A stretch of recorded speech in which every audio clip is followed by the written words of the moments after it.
The world groaned. A metallic symphony of destruction played out on a stage of crumbling cities. Distant explosions thrummed through the very earth, a relentless, guttural beat against the fragile pulse of humanity. Sirens wailed, their mournful cries slicing through the perpetual overcast sky, merging with the crackle of distant gunfire and the guttural roar of unseen machinery. The air itself hung heavy, a suffocating blanket woven from the acrid scent of dust, pulverized concrete, and the ever-present chilling aroma of fear. It clung to every surface, seeped into every breath, a constant reminder of the war that devoured everything. Through a haze of smoke that billowed from a freshly collapsed building, a lone figure staggered, their movements jerky, almost puppet-like. Their face, though blurred by the swirling grey particulate, was a twisted mask of raw terror, eyes wide and unseeing, fixed on some unseen horror. They clutched desperately at a jagged shard of a crumbling wall, their knuckles white, as if the cold, rough stone offered the only anchor in a world spun mad. Each rasping breath was a struggle, each heartbeat a frantic drum against the encroaching silence of utter devastation. This was not merely a battle.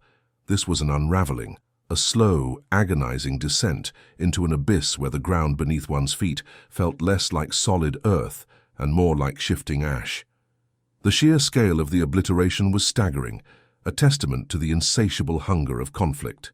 Entire blocks had been reduced to skeletal remains, their hollowed-out windows like vacant eyes staring into the void. Once vibrant streets were now choked with debris, impassable rivers of rubble and twisted metal.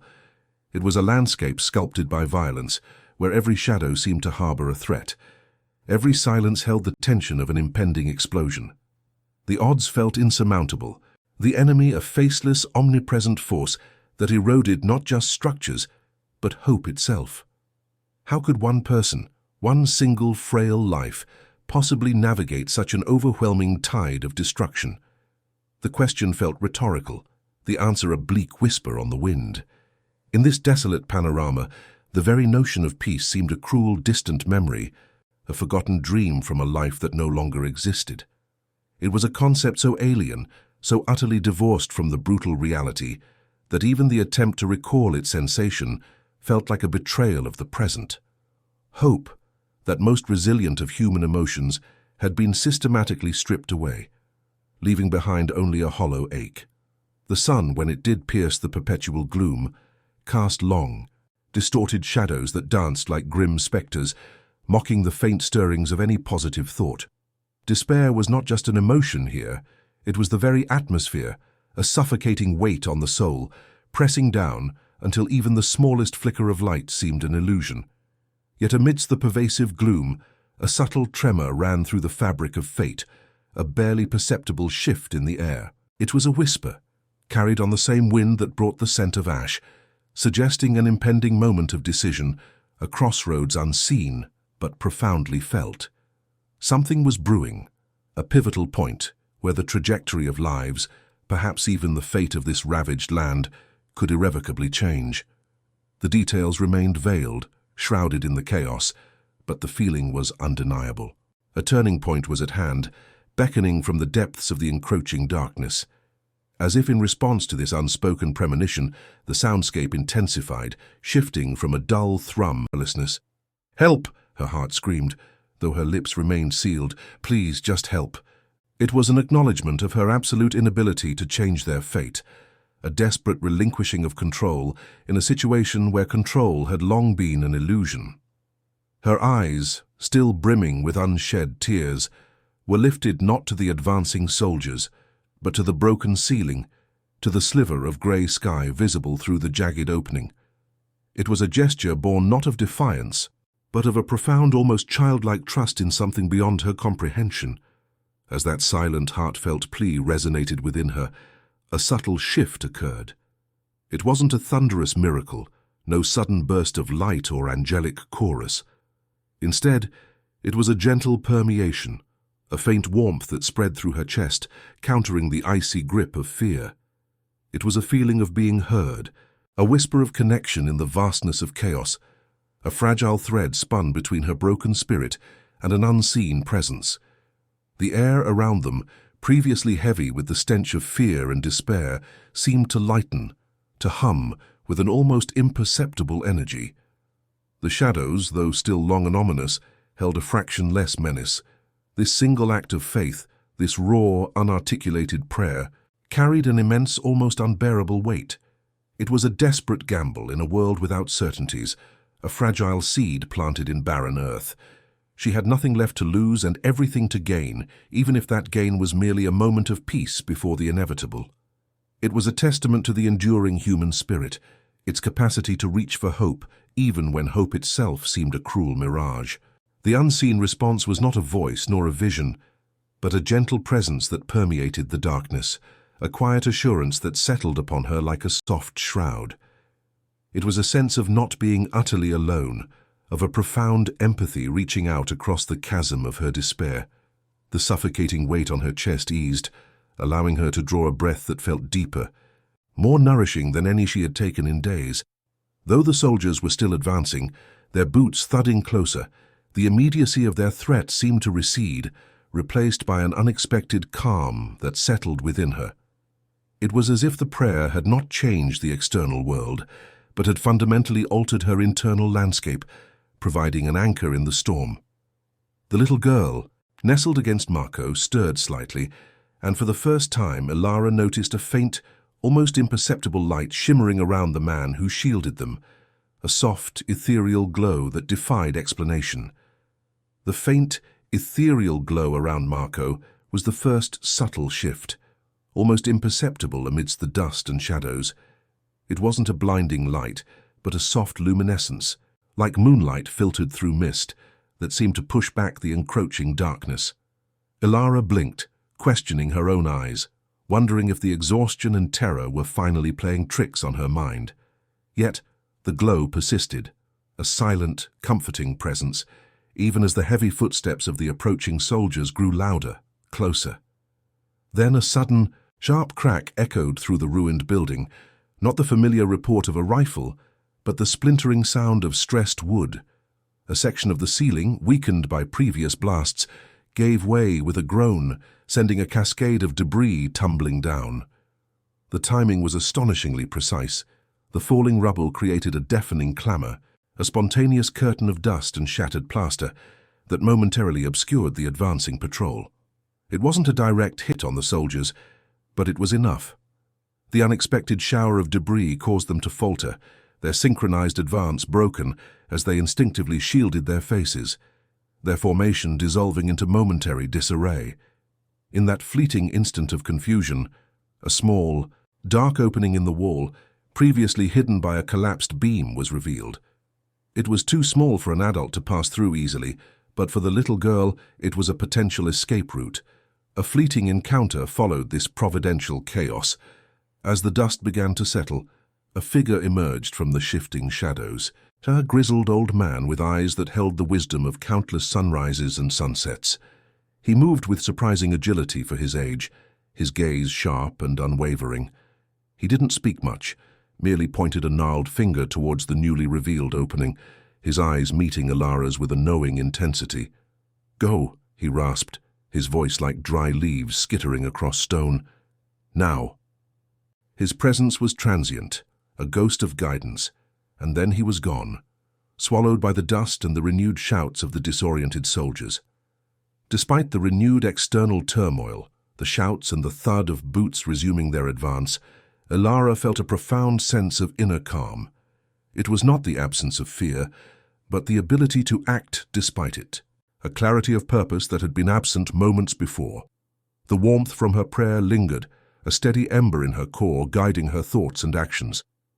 She looked at the small opening, then at Marco, still shielding the girl, his face grim but resolute. A path had indeed been revealed. It wasn't a clear road to safety, but a narrow, precarious tunnel leading away from immediate danger. The girl, sensing the urgency, looked up at Ilara with wide, trusting eyes. Marco, without a word, nudged the girl gently towards the opening. The power of connection, the unspoken understanding between them, was palpable. It was a silent agreement, a shared hope that transcended the brutality of their circumstances. Ilara, her heart pounding but steady, knew what she had to do. Her decision was driven by an empathy that felt almost alien in this war-torn world. She could have tried to push through the opening herself, leaving Marco and the girl to face the soldiers. But the thought was fleeting, instantly dismissed. Her prayer, her connection to something greater, had instilled in her a profound sense of responsibility, a desire to protect, to preserve innocence. She knelt, her hands surprisingly steady, and helped the little girl squeeze through the narrow aperture. "Go," she whispered, her voice firm. "Don't look back. Find shelter." As the girl disappeared into the darkness beyond the wall, Ilara turned to Marco. His eyes, usually filled with a weary resignation, held a flicker of something new, gratitude, perhaps, or a nascent hope. He nodded, a silent acknowledgement of her choice, of the compassion that still burned brightly within her. The soldiers were closer now, their voices sharper, their intent clearer. The dust had settled, and the brief reprieve was over. But something fundamental had shifted. Ilara, standing with Marco in the face of overwhelming odds, felt a quiet strength she hadn't known she possessed. The world outside was still a maelstrom of violence, but within her a different tapestry was unfolding, woven with threads of faith, courage, and an unexpected, profound love for humanity. The immediate aftermath was a blur of adrenaline and instinct. As the soldiers breached their precarious sanctuary, Ilara and Marco, now united by an unspoken bond, found themselves in a desperate struggle. It was a fight not for victory but for time, for the precious seconds that allowed the little girl to vanish completely into the labyrinthine tunnels beneath the city. The sounds of conflict were deafening, the sharp crack of gunfire, the harsh shouts of men, the sickening thud of bodies. Ilara moved with a ferocity she hadn't known she possessed, her actions fueled by the silent prayer that still echoed within her, transforming fear into a primal drive to protect. Marco, a seasoned survivor, fought with a grim determination, his body a shield, his movements precise and deadly. When the chaos finally subsided, leaving behind only the acrid smell of gunpowder and the chilling silence of defeat, Ilara lay bruised and battered, but alive. Marco, too, was gravely wounded, but a faint pulse fluttered beneath his grimy skin. They had bought the child time, and perhaps a future. Ilara's eyes, once clouded by despair, now held a new, unwavering light. The war had etched its brutal story onto her flesh, leaving scars that would forever serve as a testament to its indiscriminate cruelty. Yet, these marks no longer defined her. They were badges of resilience, proof that even in the face of unimaginable horror, the human spirit could endure, could even find a fragile strength. A fragile, unexpected peace settled upon her. It wasn't the peace of a world without conflict, but an internal stillness, a profound understanding that even amidst the ongoing symphony of destruction, moments of grace could exist. As she tended to Marco's wounds with what little medical supplies she had scavenged, a small personal victory resonated within her. She had chosen compassion over self-preservation, and in doing so had found a deeper meaning than mere survival.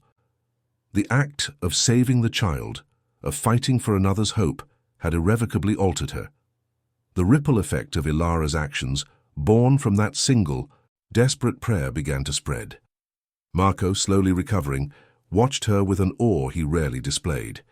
He had seen countless acts of brutality in this war, but Ilara's selfless courage, her unwavering belief in something beyond the immediate carnage, was a revelation.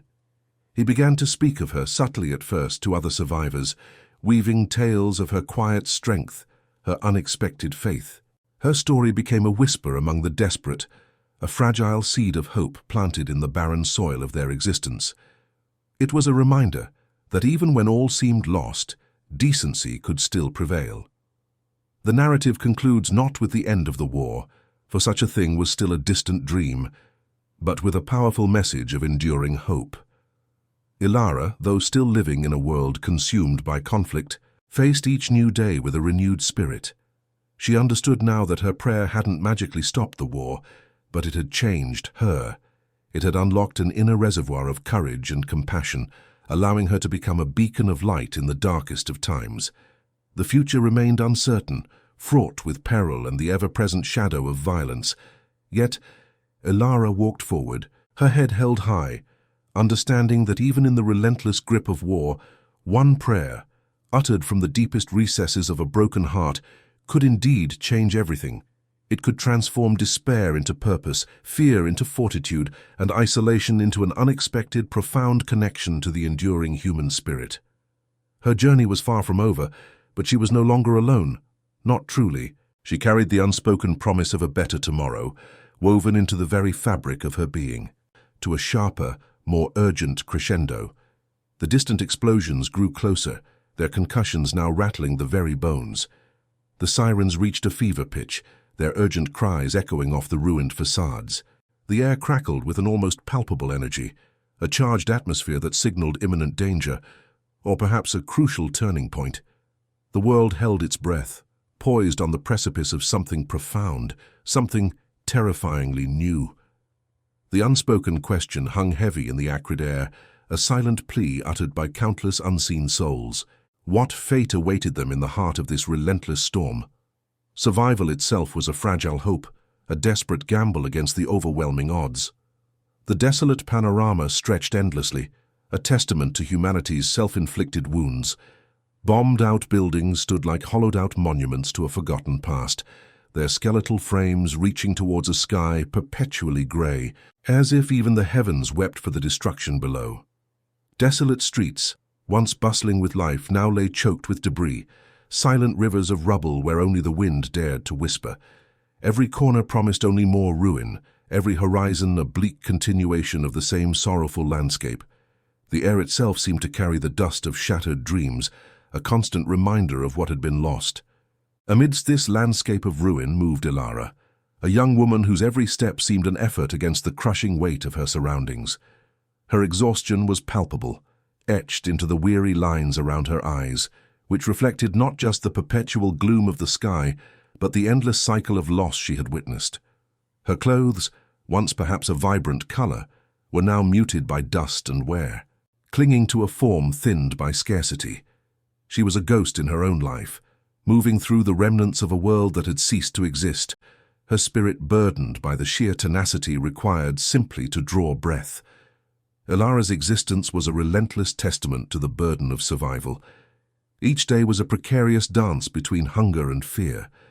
Scavenging for food was a perilous undertaking, a desperate hunt through collapsed supermarkets and abandoned homes, always under the watchful, malevolent gaze of patrols that roamed the streets like predators. Every shadow could conceal danger, every distant sound a potential threat.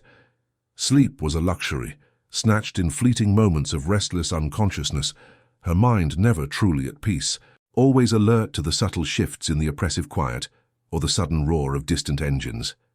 The simple act of living had become an act of defiance. Sometimes, a brief, almost painful memory would pierce through the haze of the present, a flash of a sunlit garden, the warmth of a shared meal, the sound of laughter uncomplicated by fear. These glimpses of pre-war life were like fragments of a shattered mirror, reflecting a reality so distant, so incongruous with her current existence, that they brought not comfort, but a sharp, aching pang of what had been irrevocably lost. The contrast was too stark, the chasm between then and now too vast, making the present desolation feel even more profound. In this brutal new reality, faith, once a comforting presence, had been slowly eroded, pushed aside by the harsh, undeniable truths of war.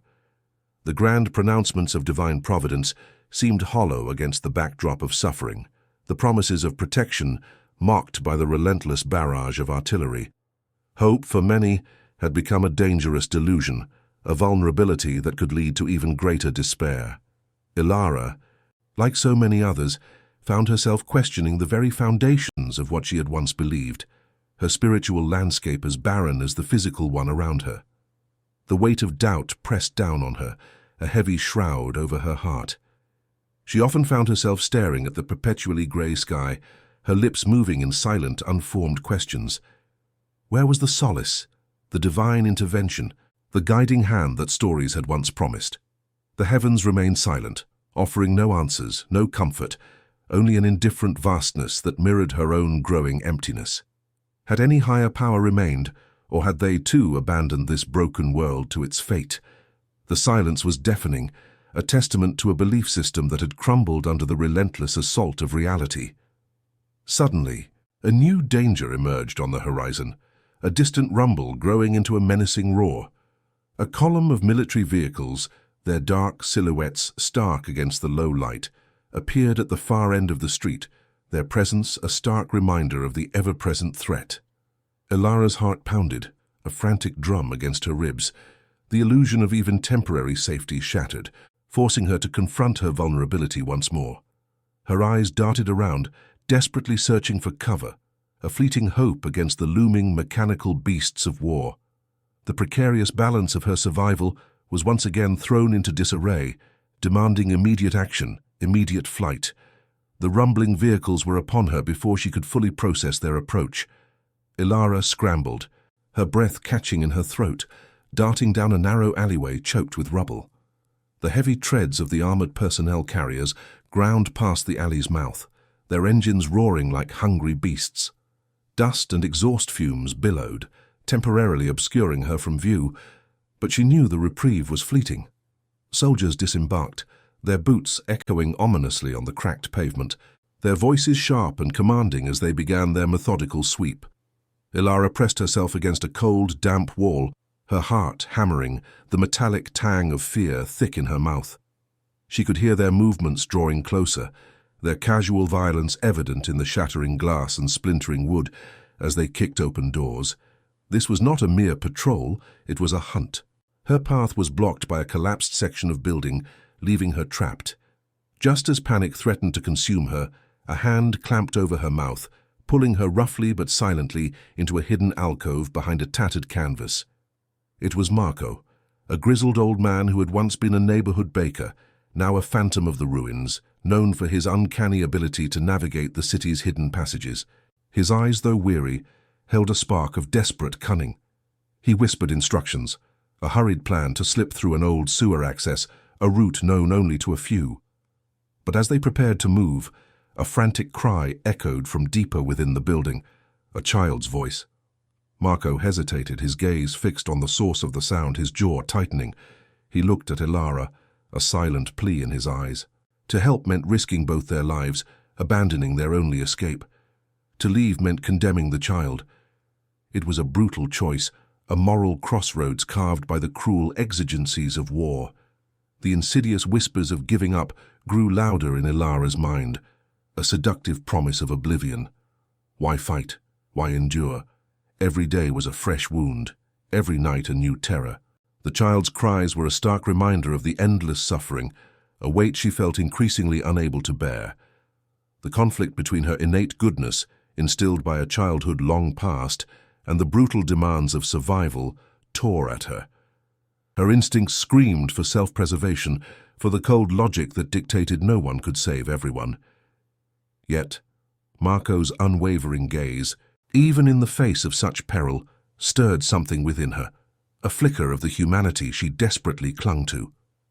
They moved quickly, a silent agreement passing between them.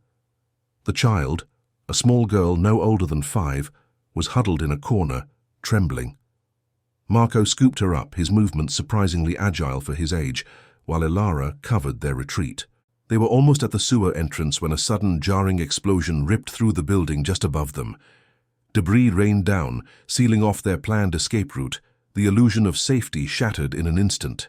A sharp cry of pain escaped Marco as a falling beam pinned his leg. Ilara tried to pull it free, but it was too heavy. The little girl, now crying hysterically, clung to Marco, her small body shaking. Through the dust and crumbling plaster, a squad of soldiers appeared, their rifles raised. There was no escape. Marco, his face pale with pain, pushed the child towards Ilara. "Go," he rasped. "Save her." It was a betrayal of his own safety, a selfless act that pierced Ilara's heart. The consequences of such loyalty, such sacrifice, began to unfold with agonizing clarity. She couldn't leave him, but she couldn't save him either. The true enemy, she realized with a sickening lurch, was not just the soldiers, not just the opposing forces, but the erosion of humanity itself, the choices war forced upon them, turning even the kindest souls into instruments of despair. The weight of this realization was almost as crushing as the rubble around them. Ilara found herself cornered, her options dwindling to nothing. The soldiers, grim and unyielding, advanced slowly, their boots crunching on the fallen debris. Marco lay trapped, his breath coming in ragged gasps, the little girl clutching him in a desperate embrace. The air, thick with dust and the acrid smell of gunpowder, seemed to press in on Ilara, suffocating her. Her mind raced, a frantic, futile search for an escape that simply wasn't there. Every possible route was either blocked by rubble, guarded by armed men, or led to certain death. This was it, the inescapable end she had subconsciously braced for since the war began. The cacophony of war, usually a constant companion, momentarily faded. The distant rumble of artillery, the crackle of burning structures, even the soldiers' heavy breathing, all receded into an unsettling silence that amplified her isolation. It was a silence more terrifying than any explosion, a void that swallowed all hope. In that profound quiet, Ilara felt the fragile walls of her composure crumble. A sob, raw and guttural, escaped her lips, followed by another, and then a torrent of tears. They streamed down her dust-streaked face, carving clean paths through the grime, unchecked and unashamed. She sank to her knees, the cold, hard ground biting into her flesh, but she felt nothing but the crushing weight of her despair. Overwhelmed by the sheer hopelessness of their situation, Ilara succumbed to a profound sense of utter desolation. Every loss she had endured, every moment of terror she had survived, coalesced into an unbearable burden. Her parents, her home, the life she had known, all gone, swallowed by this endless conflict. Now Marco, a man who had shown her kindness in a world devoid of it, was trapped, sacrificing himself for a child, for her. And she, Ilara, was powerless to change any of it. She felt utterly alone, convinced that no one was coming to their aid, that their pleas would go unheard, that they were truly lost, forgotten by a world that had moved on, or perhaps never cared at all. The weight of the world, of past losses and future uncertainties, crushed her spirit entirely. The bitter taste of defeat filled her mouth, mingling with the metallic tang of fear. She closed her eyes, wishing for an end to the pain, an end to the endless struggle. Her body trembled, not from cold, but from the sheer exhaustion of enduring, of fighting against a tide that had finally overwhelmed her. This was the abyss, the point of no return. She believed with chilling certainty that this was the end, a surrender to the inevitable, a final weary breath before oblivion. The soldiers were closer now, their shadows looming large in the dim light filtering through the broken ceiling. Ilara could hear their guttural commands, the metallic click of their weapons. There was no escape, no rescue, no miracle, just the cold, hard reality of their impending capture, or worse. The little girl's whimpers were now almost silent, her face buried in Marco's blood-soaked shirt. Ilara's vision blurred through her tears, but she could still see the unwavering, almost serene look in Marco's eyes as he met the gaze of the advancing soldiers. He had accepted his fate, and in his acceptance a strange calm settled over him. In that deepest desolation, as the soldiers prepared to seize them, something stirred within Ilara. It wasn't a thought, not a plan, but a primal, unspoken plea that formed in her heart, though not yet articulated. It was a desperate, wordless cry for help, for intervention, for anything to break the suffocating grip of despair that held them captive. It was the last, faint flicker of a spirit on the verge of being extinguished, a desperate outreach into the void, a silent prayer echoing in the ruins of a broken world. She had no words, no strength, no hope left. Only this raw, intense yearning for something, anything, beyond the immediate, terrifying reality. It was a plea born of absolute surrender, a final, fragile attempt to connect with something greater than herself, even if she no longer believed it existed. In that profound moment of stillness, as the harsh sounds of war seemed to recede into a distant, muffled echo, Ilara found herself suspended between the crushing reality of her impending doom and an inexplicable nascent stirring deep within her. The world, for a fleeting instant, ceased its relentless assault. The metallic scent of blood and gunpowder faded, replaced by the faint, earthy smell of damp concrete. Her trembling ceased, not from resignation, but from a sudden, unexpected clarity that pierced through the fog of her despair. It was as if the universe itself held its breath, waiting. From the depths of her despair, a simple, unadorned prayer began to form on her lips, though no sound escaped them. It wasn't a rehearsed plea nor a desperate bargaining. It was raw, honest, and stripped of all pretense, a guttural cry from the innermost sanctum of her being. She didn't call upon any specific deity, nor did she recite ancient verses. Her prayer was a single resonant syllable, a wordless appeal that transcended language, a pure, unadulterated yearning for intervention. It was a surrender so complete, so absolute that it felt like an offering of her very soul to the vast, indifferent void that surrounded them. She had no grand promises to make, no virtues to extol, only the naked truth of her utter power.